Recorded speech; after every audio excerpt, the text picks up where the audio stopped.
Hi, welcome to another live Q&A. I hope you're all well. Thanks for joining us, especially if you're listening to us as well on the podcast. We've got Simon Hartley with us today. He is the founder at Be World Class. How are you, Simon? Very well indeed. Thank you very much. It's good to have you here. Thanks for joining us. As I said, welcome if you're joining on the podcast. We're live streaming. We're on Facebook. We're on YouTube. We're on LinkedIn Live. If you've got questions for Simon, please do ask. If you're watching the replay, maybe put #replay so I understand how people listen or watch this, and that will be really helpful. We're going to be talking about mindset, positivity, resilience. We're also talking about certainty. People want certainty.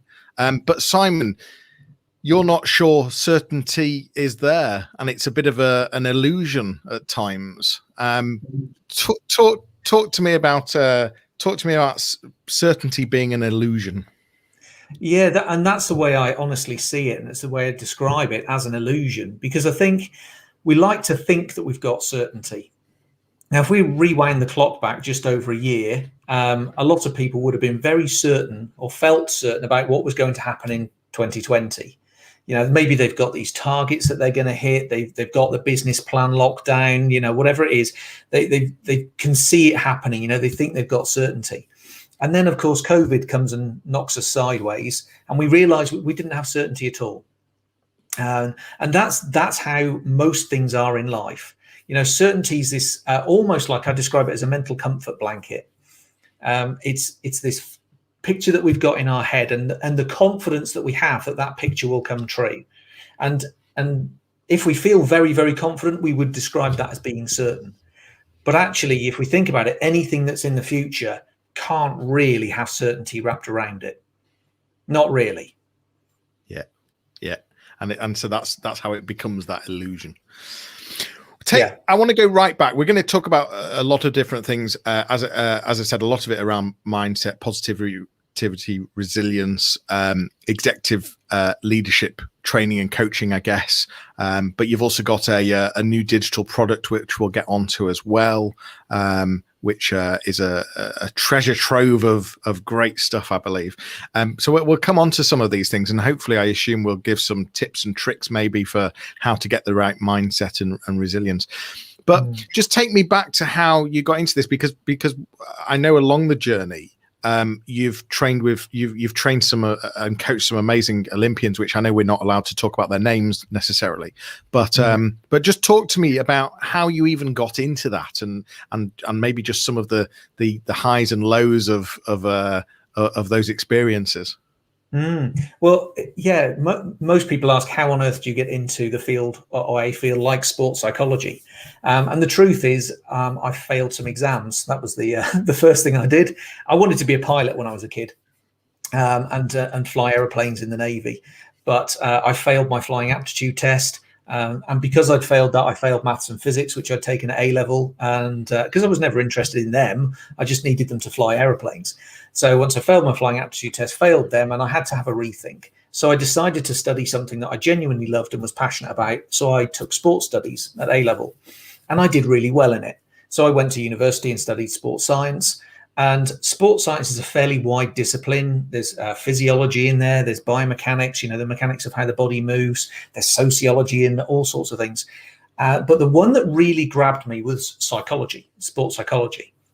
And I didn't expect that when I arrived at university. I expected to come out as a physiologist. But sports psychology just grabbed me. There were some questions that just piqued my intrigue and piqued my curiosity. So I found myself specializing in it. And then when I came out of university, I also started working in professional sport very quickly. So I combined these two, and pretty early on, and actually sports psychology was a really young discipline at the time. It's matured over the last sort of 25 years or so, but back then it was a very, very young discipline. So I went out there and I started working with athletes and sports teams, and probably for the first I guess 5, 6, 7 years of my career, I was exclusively working with sports teams, and then started to branch out beyond that and started working in all sorts of fields: business, education, charities, healthcare, military, all sorts of fields. Because one of the things it took me bizarrely long time to learn is that this stuff isn't sports psychology, and it never was. It was always human psychology.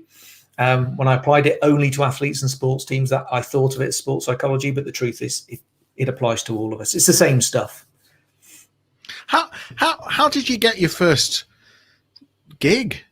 How can you remember going right back? How you ended up being in front of an athlete and helping them become a world class medal winner? So these things usually have small beginnings, as you can imagine. Whilst I was at university, at the end of my first year undergraduate, because I studied in Leeds at what was then called Leeds Metropolitan, it's now called Leeds Beckett's University, I went down to Headingley to the rugby league ground. I was looking for a rugby league coaching qualification because that's what I was playing. I was a rugby league player. So I was looking for a coaching qualification, and I went into the club to ask who deals with that sort of stuff. And I met the guy who was their fitness coach. And he saw me dressed head to toe in my, sports gear, and asked me if I was studying sport. I said, yes, I was. And he invited me to come in and just, help him out in academy sessions, tidy up the clipboards, put the weights away at the end of the session, all the genuine skivvy jobs. And I said, yeah, I'd love to. So we were working together for 2 or 3 weeks. I was working at what was then called Leeds Rugby League. It's now called the Rhinos. And after 3 weeks or so, and I would ask him all these daft questions like, why do you do this exercise before that one? And have you ever thought about turning them around, combining them differently, because you'd prime the neurological system before you then use the muscles and all that sort of stuff. And he kind of went, never thought about it like that. So after a few weeks, he invited me to work with the first team. He also worked with Yorkshire cricket. He then went on to work with England cricket. And so whilst I was in my second year undergraduate, I was designing fitness testing programs for England cricket and writing off-season training programs and all of those sorts of things. So I had this sort of very early baptism into elite sport, professional sport. And once you've got that and you've proven yourself, if I go out even now and talk to somebody I've never worked with, their first question will be not what qualifications have you got, but who have you worked with? Who can I talk to find out whether you're any good or not? And that, of course, gave me a foundation so that I could say, well, talk to these guys and find out if I'm any good. And if you get a good, a good rep, then you've got another set of people that you can work with. And gradually, I started to work my way up this little ladder from doing things for free. Probably my first 2 or 3 years, I got paid in T-shirts and a tracksuit and a pair of socks and all that sort of stuff. But that was my apprenticeship, if you know what I mean. It was my early grounding, where you develop all those critical skills that you need to go and stand in front of teams of elite sports players or athletes. I went from doing free stuff to being, doing that alongside my master's degree. I would work part-time with worked with York City Football Club for a bit and York Rugby League, and that got me another little step higher, and gradually that extended. And then I was working in Premiership Rugby and worked in Premiership Football and worked in the Olympic programs. You worked with Crystal Palace and Sunderland when they were in the Premier League, and Sheffield United. Yeah. And several and you were also Lotus Formula One, you were saying when we were just speaking earlier. Yeah, so I one of the things I wanted to do was to work with and study world-class teams. So I contacted a few and just said to them, I'm working with a range of world-class teams. And because I was writing a book, in the process of writing a book about world-class teams, I was working with lots of very, very diverse teams. Some of them were sports teams, some yacht crews, and I was talking to Red Arrow's team leaders and stuff like that, just trying to find out what makes a world-class team work, and opened up some conversations. And some of those people said, oh, that sounds interesting. Could you come and spend some time with us then? Can you come and work with us? And actually it was the race team manager at Lotus who ran the pit crew. And I was really interested to find out what makes a pit crew work. It fascinated me. And he was also interested in how team working and psychology might help them to operate better and perform better as a team. So it's when you find lots of these synergies that the magic happens, and people say, yeah, that'd be brilliant. Could you come and do that sort of stuff with us, please? So it also, from my point of view, was a brilliant education into the world-class teams and the dynamics that support world-class teams, and help me understand that there are these 6 key characteristics that world-class teams have, and that therefore, if we understand those, any team can adopt those. And a lot of the people that you work with, or certainly back then, or certainly on the sports side, are quite young. The teens, is that right? What's the sort of the demographic of some of those? It does start quite young, I assume. So within Olympic programs and professional sports teams, there's usually a sort of an age range. Most of them probably finish in their early 30s-ish, late 20s, early 30s. But the programs usually start from maybe 14-ish upwards. Seriously. So lots of the Olympic programs will start bringing junior athletes together in camps and squads at about that sort of age. Academies in football and rugby clubs and whatever, they tend to develop as well, or cricket. They tend to develop players from around that sort of age, and look to progress those into the professional ranks, those sorts of players. So there's always, if you look at an organization as a whole and you're looking to create sustainable success, it's great to work with the professional club, the pro players who will actually walk out on a Saturday afternoon and go and play. But we've also got to look beyond that. Yeah. And I know you've been asked this question before. How do you go from training 14, 15-year-olds to executive leaders, C-suite level, of some really big organizations? Is there not a huge disconnect there, or actually is there some very similar traits? The fundamentals are exactly the same. If we were looking at, for example, our mindset and how we get the best from our headspace, there are some fundamentals. Focus, confidence, and motivation are 3 of those fundamental ingredients that we need. And it doesn't really matter whether you're a 14-year-old cricketer or whether you're the chief exec of a global organization. Focus, confidence, and motivation are still 3 critical components that you're going to build your mindset upon.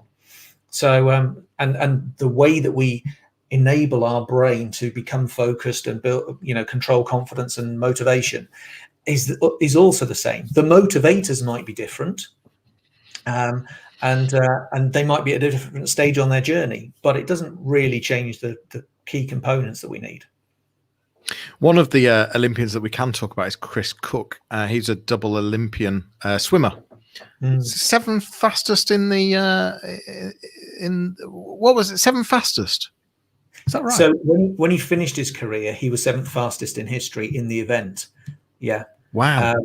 Of course, Olympic programs tend to break records year after year after year after year. Of course. So the record that, 7th fastest in history when he retired probably won't be now. Well, I know it won't be, because I think Adam Peaty's beaten that 7 times on his own. But yeah, he was at the time. And the really interesting thing about his journey is that he started off being nowhere in the world, not even really on Team GB's radar. Right. And he had to apply to get into the elite swim program in the city of Newcastle. And at the first time he went for it, he failed. It was linked with a scholarship at the University of Northumbria, and his academic work was good enough to get the scholarship, but his swimming wasn't strong enough to make the elite squad. And this was him at 19 years old, which in swimming terms is considered quite old. I mean, it's not quite gymnastics. If you haven't made it by the age of 8 in gymnastics, you've been written off. But swimming's not that far away. So to not really be in that elite group at aged kind of 18, 19, and then go on to become 7th fastest in history, shows that he made an enormous transition in that period. And also importantly, it wasn't raw talent. You know, he wasn't successful because he just happened to be great from the moment he stepped into a pool. That wasn't the case either. In fact, he openly describes himself by saying when he was in his junior swim class, there were 5 of them in there, and he was 5th best. Wow. Gosh. So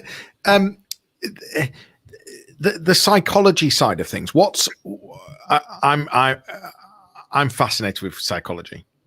And I'm curious, what are the things that excite you about psychology? What are the things that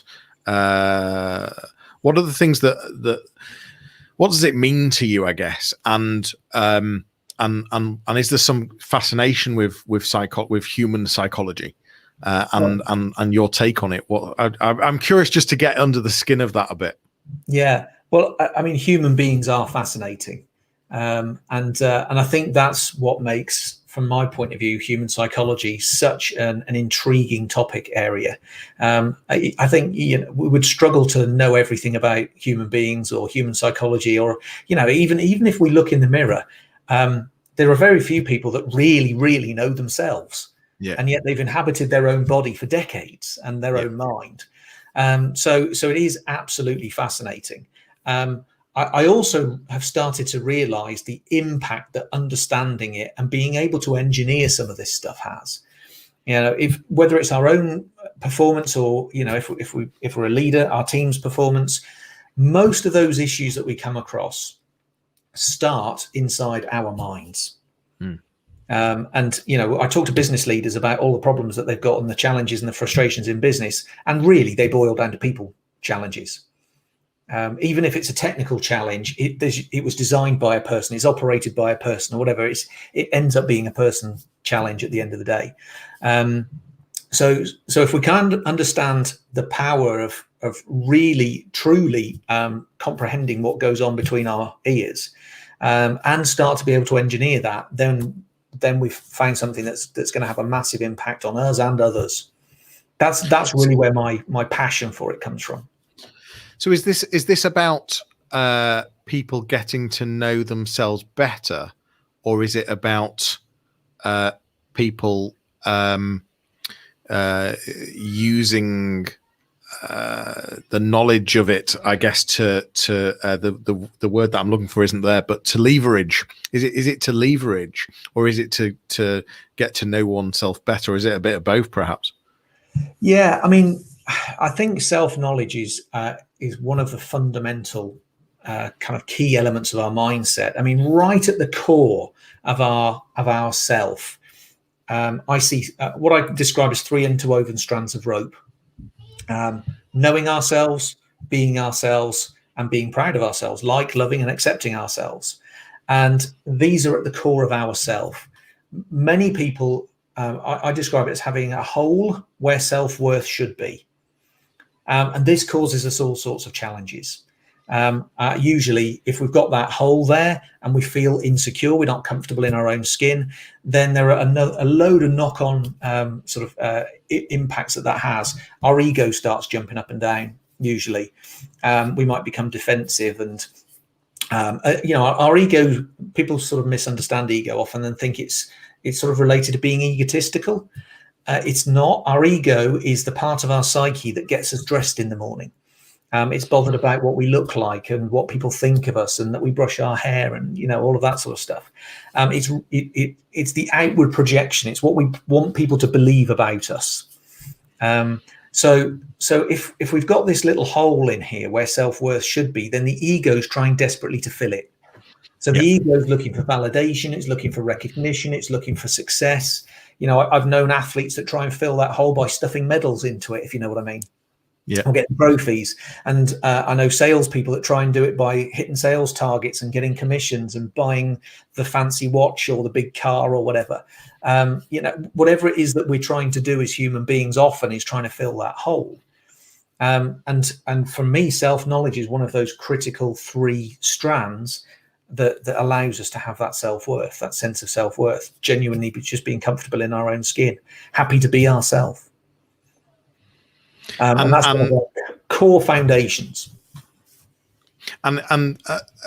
So that's about understanding oneself, and then on the leverage side, that must be around understanding other human psychology to then. Is that right? To then become a better leader, to then become a better, if I'm now bringing it into the business world, for example, is that what you tap into? Yeah, to a certain extent. Yeah, I think if we can better understand ourselves and others, we've got a far better chance of being a leader, of performing ourselves, enabling other people to perform. And so, if we can understand our own motivation and understand somebody else's, if we can understand how we communicate and how others communicate, if we can understand what we're both trying to achieve, then we've got a really good start point to work with other people. I think a lot of the disconnect happens, and I'll say kind of particularly in business teams, but it's not exclusively, is when, for example, kind of my direction takes me over here and your direction takes you over there, or we've got these competing priorities, or I don't understand your wavelength, I don't understand the way you think, and we get massive disconnects between people. So you're right, there is a combination of understanding ourselves, but also understanding how other people are operating. Yeah. And right at the beginning, we talked about certainty being a bit of an illusion. Right now, going through the pandemic that we're in, there's sort of there's a huge amount of positive messages coming. Things are going to get back to some kind of normal. So am I right to assume that a lot of people are now in the position where they feel there's some certainty coming? But are they perhaps letting them setting themselves up for some kind of fall? Maybe, yeah. If I think back to the end of last year, sort of Christmas time, around New Year time, I saw a lot on social media, heard lots of people saying, well, at least 2020 is behind us. At least that's that finished with. And at the time I was, I usually take the view that the difference between New Year's Eve one year and New Year's Day the other is a few hours. Really, honestly, what's going to change over a few hours? It's like saying there'd be a massive change between the 12th of July and the 13th of July. What particularly do we think is going to change? And I was quite vocal at the time as to saying, I'm not sure that much is going to change, honestly. It won't change drastically. So it wasn't a huge surprise to me that, we might have gone back into lockdown at the beginning of 2021 and that things haven't really changed that much at all. But part of the issue, I think, is that people were desperately looking for the light at the end of the tunnel. Because for them, they didn't like being in the tunnel. The tunnel was dark. The tunnel was cold. The tunnel was scary. I want to be out of the tunnel. So if somebody can kind of tell me that there's a light at the end of it, I'm going to jump all over that. I'm going to link my hope in with it, emotionally connect myself with that. But of course, we put ourselves in a reasonably vulnerable position because that's not under our control. So we've kind of tied our emotions to something that's not under our control. And it's almost like strapping yourself into a roller coaster. If it happens to go up, great, I'll feel good. If it happens to dive, oh dear. And I'm a much bigger fan of taking control of the wheel, and directing the thing yourself, deciding on how you think and feel, no matter what happens around you. Yeah, which makes perfect sense. Yeah, I agree with that. One of the things that's currently that you've said to me is that there's a lack of mojo around at the moment. But what was surprising to hear from you is that even Olympians sometimes don't want to get out of bed and do that exercise that they're meant to do today. And you see that across C-suite and MDs and some really ambitious people, people who are typically ambitious, but for some reason have some off days and lose that mojo. Tell me more about some of the experiences that you're seeing and how people need to get out, how people, well, I guess first of all, are they aware of it? So are some of these ambitious people even aware that they've lost some mojo? Yeah.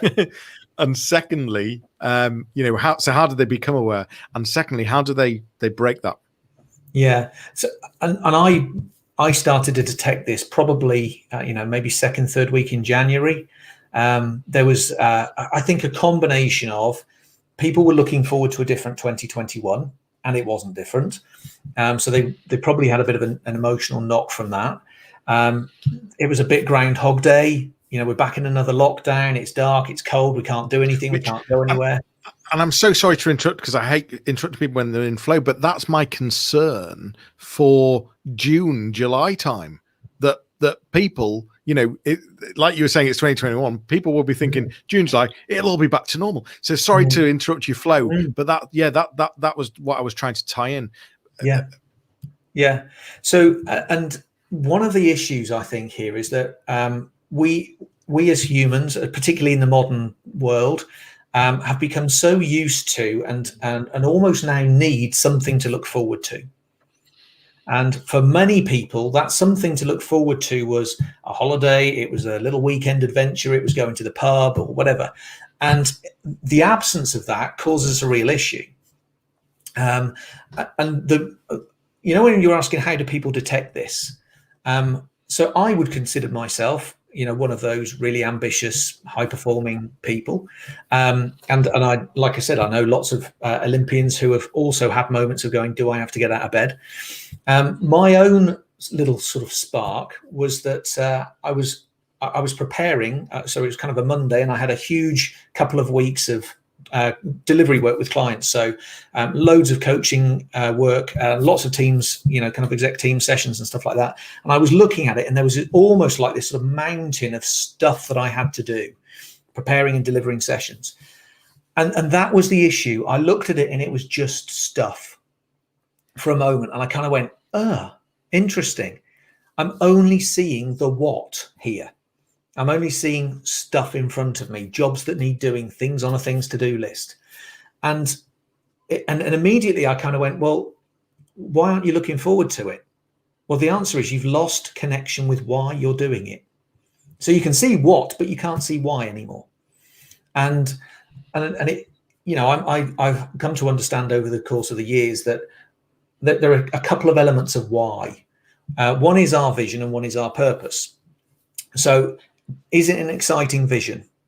Is it something that we're actually looking forward to doing because it's taking us in the direction we want to travel? Part of the challenge around Groundhog Day is it doesn't feel like we're going anywhere. It feels like we're on a bloody treadmill. So if we don't see how what we're doing today is taking us towards either that nice holiday or the weekend away or the ambition that we've got or whatever, then it doesn't contribute to the vision, and we lose sight of the vision. And if the bit about purpose that's critical is an exciting vision has to be coupled with an important purpose. This has to be important. There has to be a reason to do it and a reason to invest myself into it and give it energy. Have I lost sight of the reason? And when I coupled those things back together again, I looked at these sessions entirely differently. What's the impact of doing this stuff well? And from my point of view, part of my personal purpose is I describe myself sometimes as a pebble chucker. If I chuck a pebble into a pond, it sends out ripples. If I work with an exec team and we do a really great job and we help them become a better team and better leaders and build a better culture, it's not just that team of whatever it is, 9 people. That will pervade out into the whole business. We can have an impact on 1,000 people. Yeah. So here's an opportunity. This is an opportunity. If I do this session well, it's another pebble in the pond and we can send out more ripples. That's the reason to do it. So now it's not just stuff anymore. So it's reconnecting back to the why that I think's really critical for people, and it has an enormous impact on motivation. And having, I said I had discussions. These were genuinely high-performing people. They were C-suite people. They were, in some cases, business owners, entrepreneurs, and founders. So it was their baby, their business. And even if it was with athletes, a 4-year Olympic cycle is a long time. A career for a professional athlete could span 15 years. And if they're not careful, it just becomes another training session. lost in the myriad of billions of other training sessions? Why is this one important? Why do I have to give this one my all?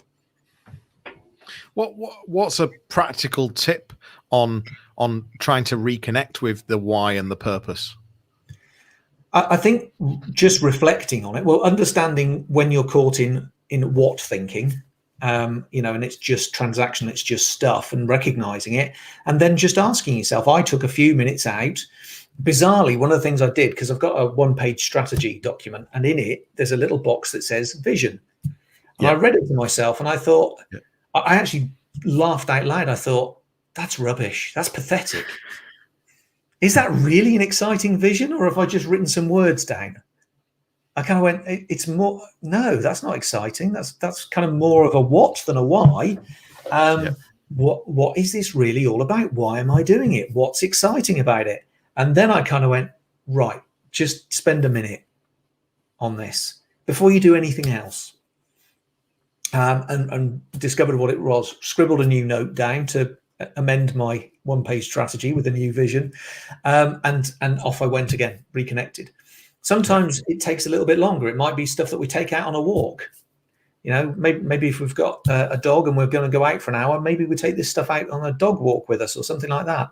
But it's definitely worth reconnecting with, and depending on how close we were with it to start with, it might be that we've just lost sight of it a little bit, or it might be that we fundamentally need to ask ourselves a few more big questions. So as well as doing in-house training with teams at high levels, one of the things that you offer is on a one-to-one basis and personal side of things, and you've just launched or recently launched a digital product, which is the Be World Class TV, and you've got gems of all sorts of world-class performers and a treasure trove.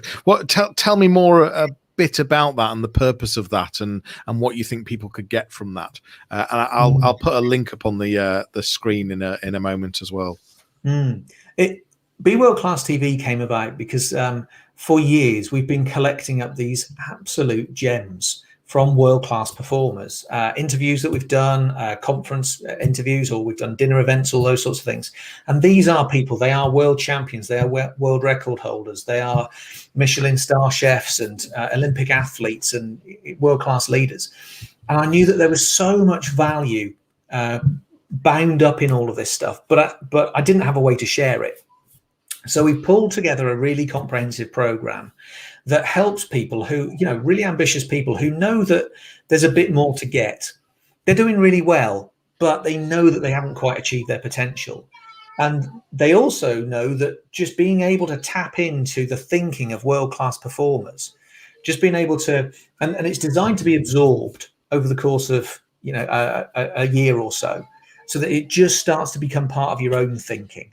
You then start thinking like world-class people think. You take on challenges the same way that they would.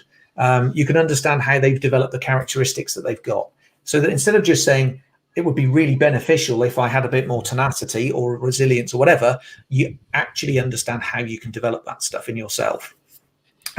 So this pieces together over the course of a year to help people just genuinely start a journey towards becoming world-class, rather than just picking up another book or just watching another TED talk or whatever, because most of the stuff that people do is kind of random and it's not really taking them in the direction that they want to go. And it's just acquiring more knowledge won't do the trick for us either. If we genuinely want to be successful, we've got to change us. And so it's understanding that, we call our business Be World Class. This is called Be World Class TV. That the world class bit's important, but B is also important. This is about becoming a person who can become world class. So we need to change us. You've segmented some of these things as well. So in the early months, it's around character and world class thinking. Just talk to me a tiny bit more about those. So within character, we look at how you develop characteristics like self-discipline, like courage, like tenacity and resilience and composure, and those sorts of characteristics. Because when I look at world-class performers, they are differentiated on character. It's characteristics that they have that others haven't, and a character is a part of us. It's a fundamental part of us, and it drives lots of our thinking. So if we want to be more courageous, then we have to develop courage within ourselves so that we approach things differently, so that we've got a challenge in front of us, and instead of backing away, we approach it. So we've got to build these fundamental characteristics into our being. So that's why character's particularly critical in there. We also look at mindset, how you develop focus, confidence, and motivation, and those sorts of things. But the sort of part of the sharp end is, so how do we actually put this into practice, and how does it affect our thinking and our decision making?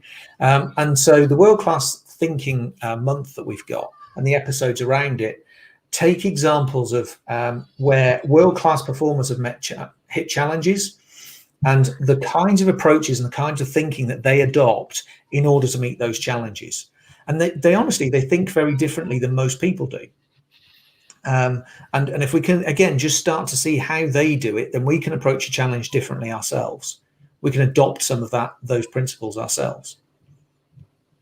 In one of the moments you talk about simplicity. What is that getting rid of all the crap? What's that one all about? Yeah, so actually you mentioned an Olympic athlete, Chris, earlier. This comes from an understanding that Chris and I reached about 3-ish years into our working relationship. So we worked together for about 7 years as a sports psychologist and athlete. 3 years in, we actually genuinely understood what his job was. And it sounds ridiculous to say it took us 3 years to get there. For the first 3 years, we got confused. We got confused because he's a competitive athlete. He was trying to win medals and swim for Team GB and get onto the funded programs, the Olympic programs. So we thought his job might be to win, or to get the records or break, get medals or whatever. None of those things were his job. It wasn't even to get sponsorship or anything like that. That wasn't his job either. His job, he was a 100-meter swimmer, and he swam in a 50-meter pool. It took he and I 3 years to figure out that his job was to swim 2 lengths of the pool as fast as he could. And that was it. But when we understood it, it was incredibly powerful. So the simplicity element of Be World Class TV looks at how you can find your 2 lengths of the pool, your equivalent. And understand the other thing I asked Chris at the time when we figured this out, I said, tell me the top 5 things that you need to do, the most important 5, the 5 that have the biggest impact on your performance. Tell me those. And to start with, he said, just 5? And one of his big challenges was that he was an incredibly professional, diligent athlete. So if you'd have said to him, write down everything you can do to get quicker, he'll have written you 200 things. The problem is you can't do 200 things. Not well, anyway. Yep. So I said to him, give me the top 5, the 5 that have the biggest impact. Because if we think about it logically, we need to nail these 5 before we worry about 6, 7, 8, 9, or 10. Because these 5 have the biggest impact. So we actually started to create what we called his 5 keys, the 5 things that we were going to focus on most heavily. And then make sure that over time, we relentlessly improve these 5 things. So let's score them on a 0 to 10 basis. How good are you today? I might be a 4, 5, 3, 6, whatever. Great. How do we improve those? What do we have to do to get better? Because these are the 5 that drive your performance. These are the 5 most important. How on earth do we get better at these then? And then we started to become really focused. And it was that process that took him from being nowhere in the world to becoming a double Olympian, Commonwealth champion, double Commonwealth record holder, 7th fastest in history. It was doing that for years. And when I say to people, the route to becoming world class is pretty simple. It's not complicated at all. It's that process. They say, no, surely there must be more. No. Now, to do that consistently and relentlessly, you need some characteristics. So we have to build those in as well. But that process is dead simple. And it worked for Chris, and it's worked for loads of other people, and it worked for you as well. So it's being able to develop that kind of mindset, that simplicity, and that relentless focus, I call it, to follow that path for years. I also noticed one of the other months is around herding cats. Yeah. So tell me more about that one. When I was studying world-class teams, bizarrely, I didn't set out to study world-class leaders, but when I found world-class teams, I also found world-class leaders because they tend to go hand in hand. So I was looking at what differentiates world-class leaders. I also didn't stop at human teams because I wanted to find the best teams in the world. So I knew that orca pods are great teams, and dolphin pods are great teams, and elephant herds, and there are loads of great teams around the world that aren't human teams at all. So I actually linked up with a guy at the University of York, a guy called Dr. Dan Franks, and spent some time with him studying animal teams and animal leadership. And it was through that process that I started to understand leadership in with real simplicity and clarity myself. The light bulbs went on, and I understood that at the heart of it, leadership works through influence, not direction, instruction, authority, or anything like that. True leadership is leadership through influence, and animal teams understand it brilliantly. So when we, when I'd started to put all of this together, originally I was going to write it as a chapter into my team working book, into Stronger Together. And then I decided, actually, this can live outside, this can live on its own as a standalone little book, which I called How to Herd Cats. And it's really about how you galvanize a team of independent thinkers, people that have got their own egos, they've got their own agendas, they've got their own, kind of direction, self-interest, how you get those people to choose to go in the same direction, in the direction that we're going. And to, kind of, when I say buy into it, invest into it, why it's going to matter to them and be important to them as well. So I wrote this. I was actually working with the law firm as well at the time, an equity partner group in a law firm. And as I started chatting to the managing partner, he said, "God, this is like trying to herd cats. This is ridiculous." And then I kind of got the idea that it's not just him that's got this cat herding challenge. Lots of leaders have got this as well. So that's why I've sort of termed it all How to Herd Cats. I mean, you talked about the book just then. You've written, I think, is it 8 books? Which is brilliant. If someone was wanting to start out, which book would you point them to? I guess it depends. There's different books for different things, but is the one where you could start? Quite a good start point for most people who are just trying to get their mental game into good shape, trying to simplify and clarify and perform better, is called Two Lengths of the Pool. It's the story about me working with Chris, the swimmer, how we simplified his job and how you can simplify yours. I think it's quite popular because lots of people have got that feeling that there aren't enough hours in the day. They're spinning too many plates. They're a little bit overwhelmed by it all. And they would just love to be able to do less and achieve more, simplify, clarify, really, really focus on the high priority stuff, the stuff that's going to make the big difference. And if they did that, they'd be far more effective. Yeah. So that's a good little start point for anybody, I think. And I love the whole idea of Be World Class TV, and it sounds like there's some brilliant gems in there. And I think what you're saying is that, if you're an ambitious entrepreneur, maybe aspiring to be an MD or C-suite or CEO, that's who it's aimed at. That fair to say? Yeah, absolutely. It's for those people that are doing pretty well, but they're not satisfied yet, and they really want to. They don't want to look back with any regrets. They want to know they absolutely gave it everything, and that they gave themselves the best possible chance of achieving the success that they aspire to. I've put the link on the screen. For those listening, it's the beworldclass.com. So it's b-world-class.com. If you go to digital on there, you'll get to the correct link. But it's also in the chat as well. And Simon, if people wanted to contact you and just talk further, what's the best way to typically find you? Where do you hang out? What's the best way to find you? So LinkedIn is a good way. Hopefully you should find me on LinkedIn via our website. You can drop me a line via our website in the contact. I'm at World Class Simon on Twitter. So connect with me on Twitter by all means. Yeah. Brilliant. This has been a really enjoyable conversation. And I could go on for a lot longer, but we've run out of time. But I just find this whole thing fascinating. I really do. and it does come down to the three things that you've said time and time again, which is the mindset, the positivity, and having the resilience. And I really like that way of looking at it.